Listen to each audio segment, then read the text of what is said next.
my fellow gamers, Simple Geek Gaming, and welcome to, as you can kind of gather, my new build, and the whole heart of it is this thing here. Yeah, the new AMD Ryzen. I am so happy I've actually got my hands on this thing. Ever since I first heard about it, I believe it was late last year, probably December time, I'm not 100% certain. I thought, oh, let's just keep my eye on. I was originally intending to potentially for my next build be an Intel, but when I heard about that thing, yeah, I just thought, yeah, let's see what it's all about. And then when they did the main announcement and conference for it, and they announced the release date and the price of it, I thought, yeah, we are gonna go for it. And the first thing you may be wondering is, which of the Ryzens actually is it? Well, in all honesty, if you haven't already gathered from the title, because it's probably not going to say it in the title, this is the 1800X, basically the top of the line, basically the flagship of the Ryzen 7 lineup.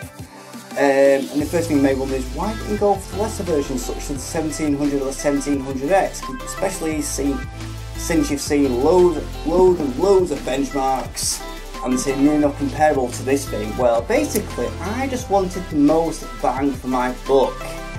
As to why that is, I don't know. It's just probably the fact that previous builds I've done in the past, like the last one, which is just behind here, that thing cost me around about £700–800 in total for everything inside of it.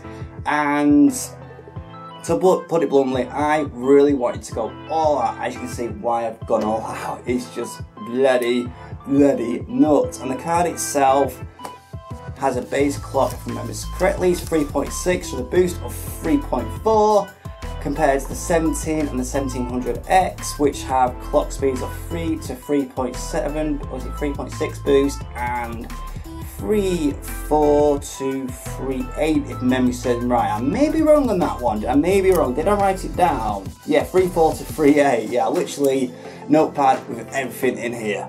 And also, if you haven't already gathered, maybe seen plenty of videos with AMD, it's the new AM4 socket, which means new motherboard. And speaking of motherboards, we decided to go for this thing here, the ASUS Crosshair 6.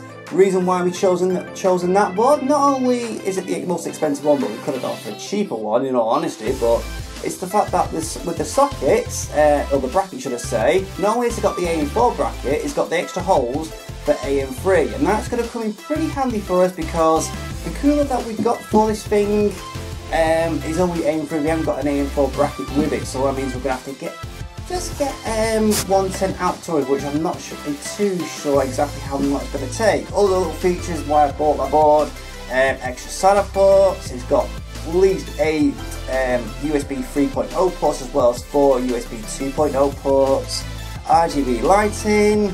Also comes with an SLI bracket, or bridge should I say, which is going to come very handy, like I said, for the cards just behind us. It's got NVMe 2 and M.2 bracket, so that's going to come in handy. So I may in the future move the SSD over, or the boot drive over to one of those little cards. So that I think would be really cool. So yeah, I'm really looking forward to getting my hands on this thing and getting started. Next up, the RAM, and we've gone for this bloody stuff. Corsair Vengeance LED white version. Yeah, basically, just for the theme of the build, I just wanted to make this thing look as mental as bloody possible. I was originally thinking about going blue, but unfortunately they didn't have it in stock, so I thought blue or white, still part of the theme, so pretty cool. I was also hoping maybe go a little bit faster to maybe go to 3200, but it just depends on what we can get out the board. So I think 33,000 is a nice round point for it. And the second thing is, why have we only got 16 gigabytes? I thought, would you not have bought more? I would have done it if my budget would have allowed it. Because annoyingly, after the last pay, I could only get the last 3 bits like this, the CPU, the motherboard, and the RAM. So yeah, it's a little bit annoying that, but next month I think we should be able to at least get the extra 16 gigabytes and potentially get some extra fans for it, because we've only got the fans that come with the tower, and also this thing here. Next up, we've got this thing here, the ASUS Strix 1070. Reason for the choice, it was cheap, It looks mental, it looks properly, it looks nuts when it's set up with the RGB lighting. And not only have we got one, we've got two, both of which are all bought a month apart. Though when I bought my second one, they announced the 1080 Ti, which, how can I put bluntly, was a little bit frustrating because I spent all that money on two cards, and if I would have waited, I could have got a Ti. Basically comparable performance, like two of these cards comparable to one of those, but I'm not too fussed. I think it's going to serve us out really, really well, and in terms of getting a Ti, maybe next year or something when the price drops a little bit, but at the moment I'm more than happy. In terms of performance with these things, they, if you check my little book, it's got all my notes in here. It's got a base clock around about 1600 megahertz and with a boost of up to about 18, but I've heard reports of people getting these things up to around about 2000 megahertz, which is just nuts. I'm really intrigued just to see what these things will be like with certain games. I've got The Witcher 3, but I've yet to install it. Knowing part of that, slow downloads is going to take for bloody days. Other cool thing about that, the Aurora, which means RGB lighting. Like I said, I've already had it working in the case behind us, and let's put it bluntly, it looked absolutely gorgeous. Even if you just got it on static, you got it cycling through the colours, or even if you just got it on music, it just looks so bloody cool. And I mean, it really just like, just wait till we get this thing started. That's what I'm thinking about right now. And next we have the cooler, the really important thing. That's what's going to keep said little thing cool.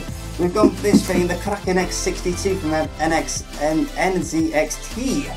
I was originally going to go for the X52, but I was thinking, could I actually fit it into said case behind us? And I thought we could do, but I got thinking on doing a push-pull configuration at the top of the bloody thing. And then it led me to think, well, what should I do? Put a poll out on Twitter. Everyone unanimously went for this thing, and I thought, okay, look for the case, and then obviously decide on that thing, which we'll get onto very, very shortly. If you can't see from there, 280mm, and it's by 30mm. And the other cool thing, as you can kind of gather, it's got full RGB lighting in the middle of it. It's like a mirrorless sort of it's like a mirrorless sort of image when you got the cooler on. You can just, I think you can set it through multiple different things, from just normal to strobing to breathing to God only knows what. It now explains it all on the bloody back of the box. I think it explains it all back there, but it's something that I really can't wait to actually get going. Though if we can't able to get it working, we still got an old Arctic Cooler 13 in that case, which we could use, but I highly doubt that it's going to be able to keep said bloody processor cool. And just looking at that thing, it looks bloody nuts, and I can't wait to take the bloody thing out. And last but not least, the case. We've gone for this thing, and NZXT Phantom 530. Why do we go for this case? Well, to put it bluntly, I was originally just going to dump everything in the Cooler Master case, which is just behind and covered by all these boxes here.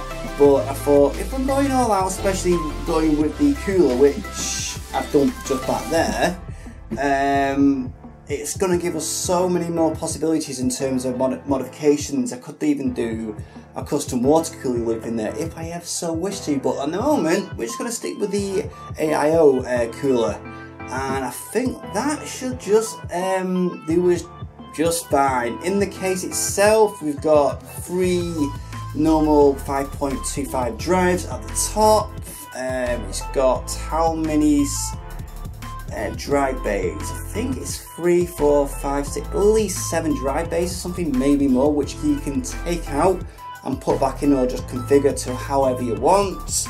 Multiple bays for loads of fans, such as at the bottom, on the side, on one of the drive bays, which you can actually point up to the graphics card.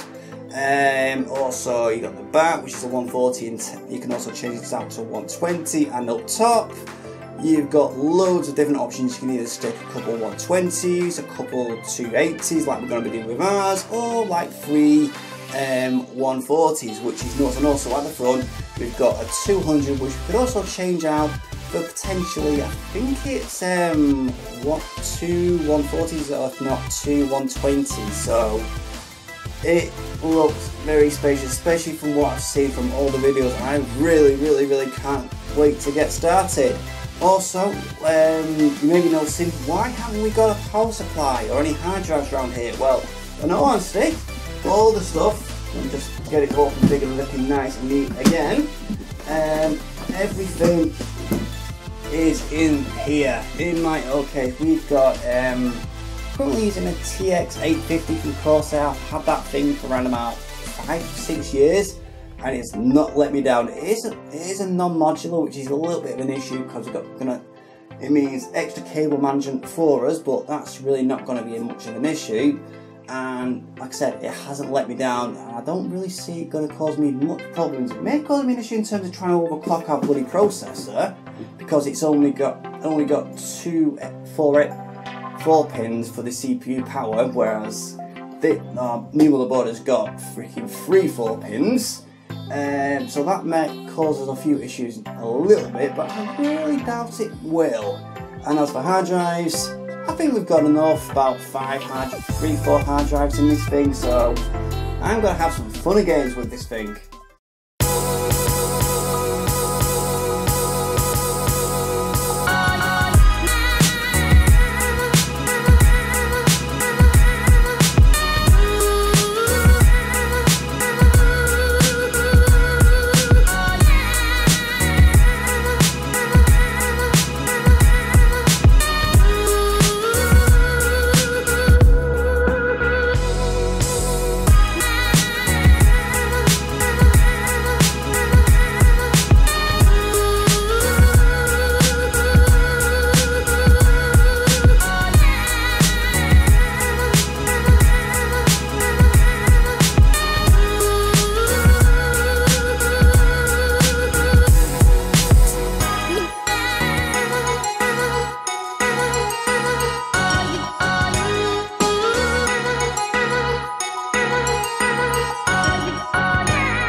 So there you go then, that is the build complete. It only taken us around about, say, 3 to 4 hours, though just a little bit of time that afterwards, which I'm not including, was just merely spent getting this thing up and bloody running, basically sorting the BIOS out, making sure all the boot drive is correct and everything else, making sure all the drivers are installed. Still got to flash the BIOS to the latest one, which I think was 10.02. Still to do that, still on the flash drive somewhere around here. I haven't really done much else. I've ran Cinebench. That has got a lovely score of 1400, which, how can I put bloody, that is nuts, absolutely bloody nuts.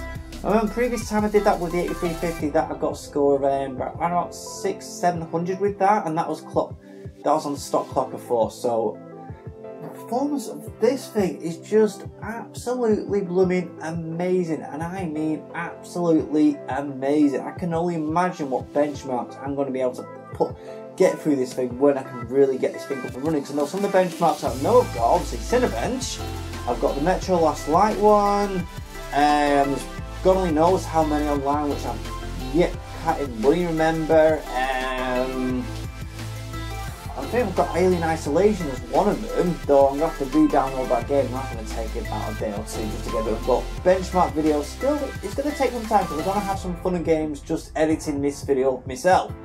Also, in terms of temperature, excluding the 20-degree add-on which AMD have dumped onto the processor, through the cam software which is currently put on, for some reason or other, it's breathing blue. Before, when we turned it on, it was like spinning white with white NZXT or something like that, but that was reading around about 35 degrees, so I'm really impressed. What we're getting at the moment on this Heaven, it's like 150, 160, that is just freaking nuts. Just on Ultra with times 8 AAE, that is just nuts. And I mean nuts. I can't wait to get Witcher 3 on here, but 50 gig download, that's going to take some time. Anyway, on that note, we are going to end it here. So if you have enjoyed it, please do make sure to leave that like. And also, if you're new to the channel and want to see much more, please do make sure to subscribe. Because like I always say, every like, comment and subscription helps my channel so much. And I'll see you next time.